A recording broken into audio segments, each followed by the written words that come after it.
Ladies and gentlemen, boys and girls, my name is Diptii Shah and welcome to my show, Artistry.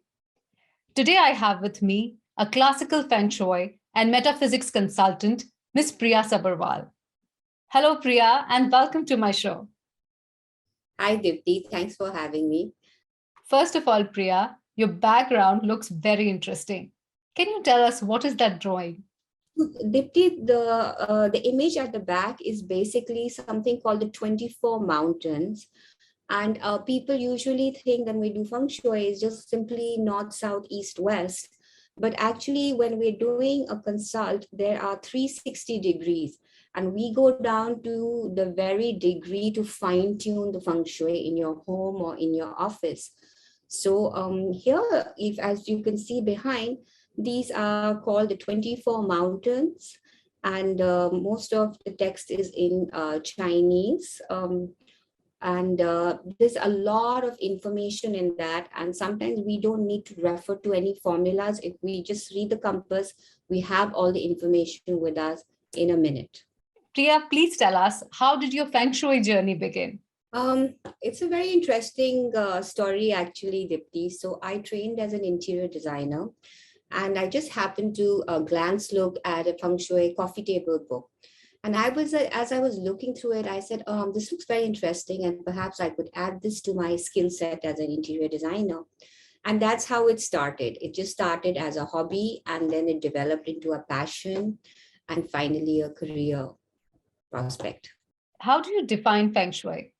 So feng shui actually comes from two words, feng and shui. Feng meaning wind and shui meaning water.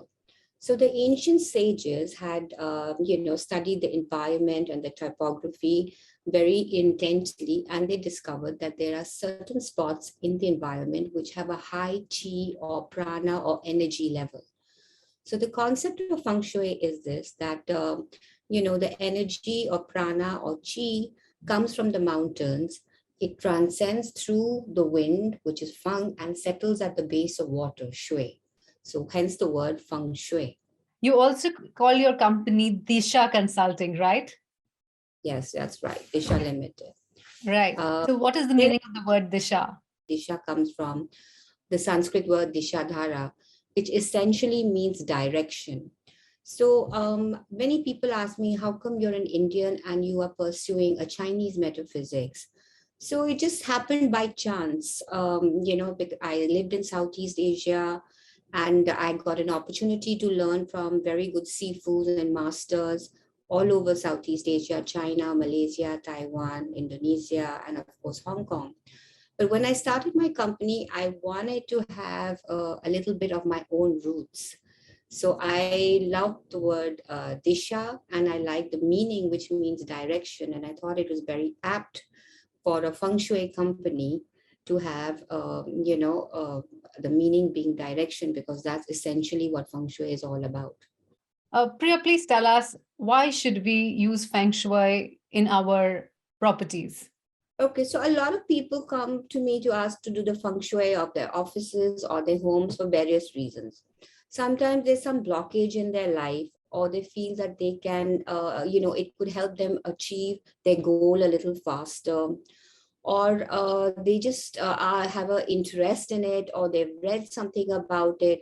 But essentially, when people come to get the feng shui done from me, is usually because they have a purpose or they have a goal. And feng shui can just help to quicken that process or enhance that goal. What are the top 3 areas that people come to you for Feng Shui consultation? So usually the very first one would be career related. People feel that they want to have better networking, or maybe there's a sense of discontent in the office, or they just want better networking, or they want a mentor. They need a little bit more leadership skills. So feng shui kind of just helps them, maybe tap into the right energies or location in their house to enhance this aspect of their life. Then we have a lot of feng shui requests for people who want more harmony in the house, a nice, peaceful, stable environment. So then we attend to that aspect of it. Then there are a lot of people who want to activate their love life or relationship or peach blossom, as it's referred to as in Chinese metaphysics, to just enhance that aspect in their life, to get more opportunities. So these are some of the reasons why people essentially would want to do feng shui. Our career, health, and wealth, and harmony and relationships. These are actually the four things that people come to me for. Right. So if I want to get a consultation from you, what are the things Right. that you require of me? What do I need to give you for that? So it's really quite simple, Dipti. We would want first is the time and date of birth to make a Bazi chart, which is essentially your a Chinese horoscope chart. So many a times people say that we don't know the time we were born in, which is also fine. We can work with just the day and the month and the year. That everybody knows. Then we would like of the home or the office, if it is, the layout, a scaled layout of your environment or your office or your home. That is essential. And then we would need to just take measurements. So if I am coming to the office or the home to check the measurements myself, I will bring a Chinese compass, which looks essentially like this, which is also called a lopan. Or if not, and I don't have it, I could also simply use the compass, which is in my phone, which everybody has. So I have a lot of clients who I work with remotely. We use a lot of Google Maps as well. And then I request the client to take the measurements based on the instructions I give them.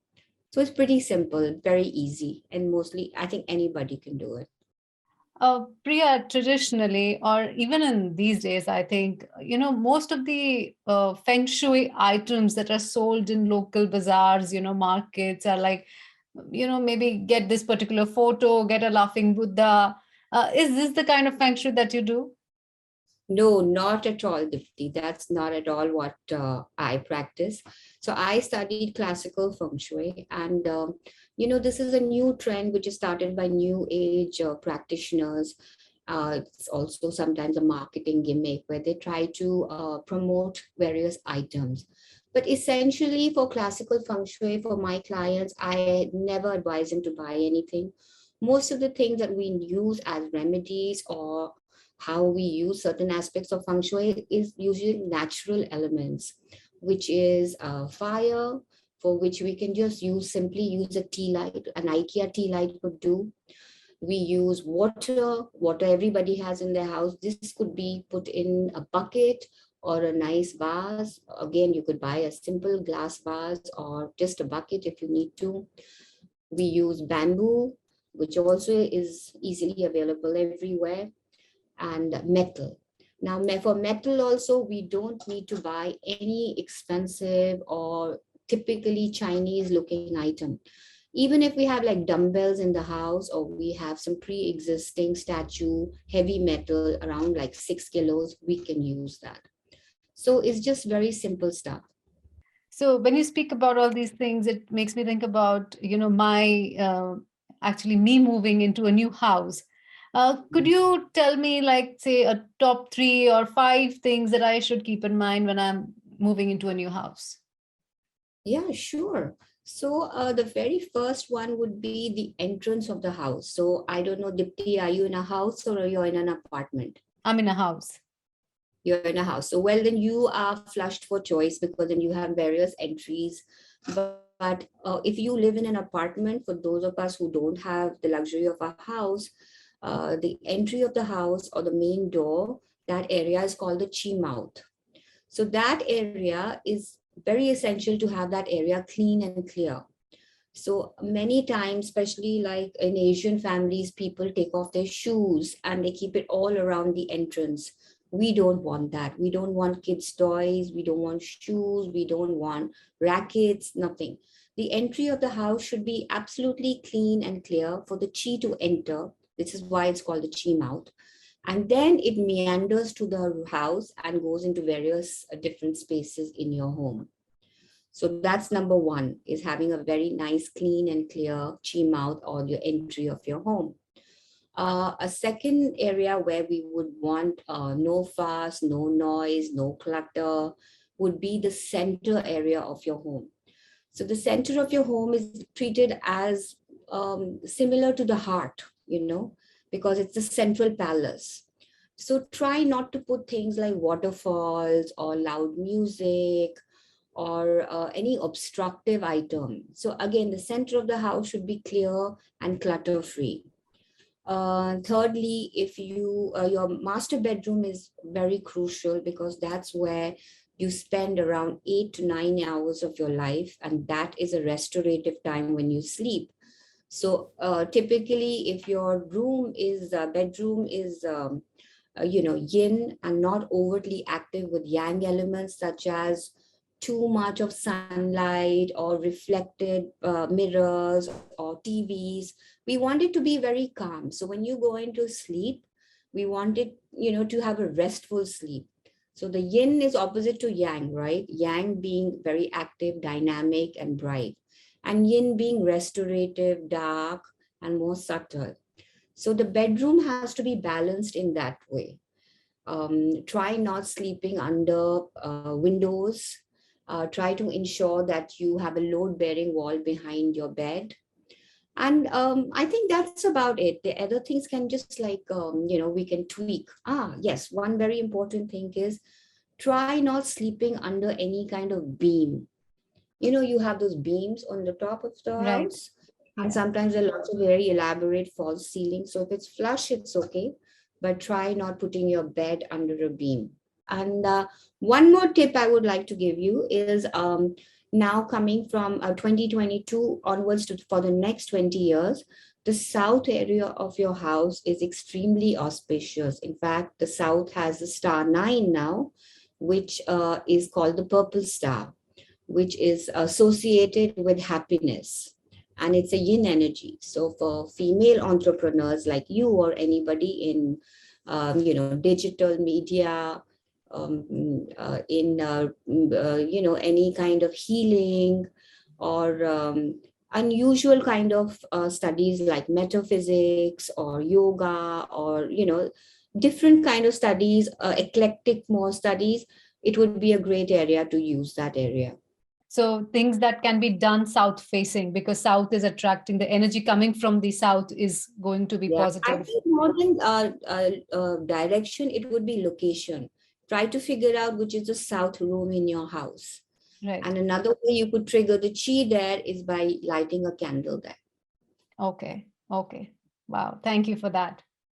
Priya, on a lighter note, we being Asians, like, Chinese, Indians, Vastu, Feng Shui, astrology, all these things we've always heard about, from our childhood. It's not something very ancient.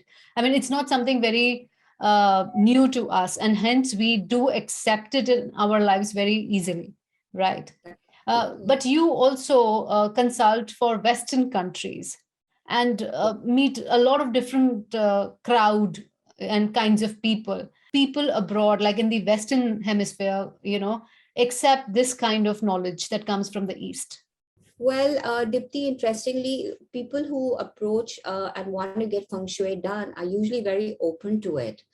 And they're very enthusiastic. And I usually, when I do a consult, I give a to-do list. And they're very quick with it. They'll send me screenshots immediately. I've done this. So when I do a consult, it's like not just like a one-time consult.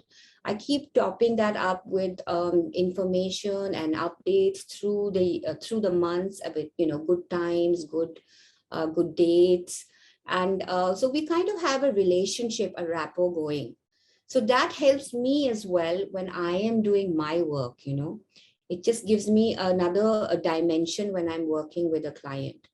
So it's like a relationship formed, and people are very enthusiastic and very open towards it. And that makes it a lot easier. Like any study or anything that you practice, if somebody approaches it with an open mind, it makes it so much easier. So Priya, do you have any tips for, any a kind of success in life? What are your tips for success? Oh, the well, you know what? Chinese metaphysics and feng shui itself it follows something called the cosmic trinity. So 33.3% is based on the heaven luck, which is where you're born, like your parents, your siblings, the talents that you have. This is not controlled by anybody. This is God given. This is what you had. Then there's 33.3%, which is man luck, is how you, if you have the ability to work hard or you can hustle, and do you take advantages of the opportunities that you have, or that the luck you have, or do you just dwindle it away? And the third aspect is feng shui, which is the environment. So making sure that you have a conducive environment, so whatever your goals are, it works in alignment and gives you that added bonus to succeed in life. So tweaking your feng shui to your Badzi chart, which is what you're born in astrology chart, and of course your work hard factor, all these three factors are required for any kind of success. Like 10 into 0 is 0. So we can suggest multiple feng shui remedies, but if your own man luck, which is your ability to get off and do something yourself, isn't in play, then nothing will work. But if all three work in alignment, there's sure shot success. Wow, those are very wise words. I'm so glad I asked that question. Where can people find you, contact you, follow you? Okay, so Dipti, I have a website which I shared with you. I am on Facebook, I'm on Instagram, and anybody can just email me or WhatsApp me. I travel quite extensively, but I am reachable at any point. Right. I will be sharing all your links on the video itself and as well as in the description. So people do get in touch with you for fantastic Feng Shui advice. Thank you so Thank you. much, Priya, for your time. It was a pleasure having you on my show. Likewise, Dipti. Thank you.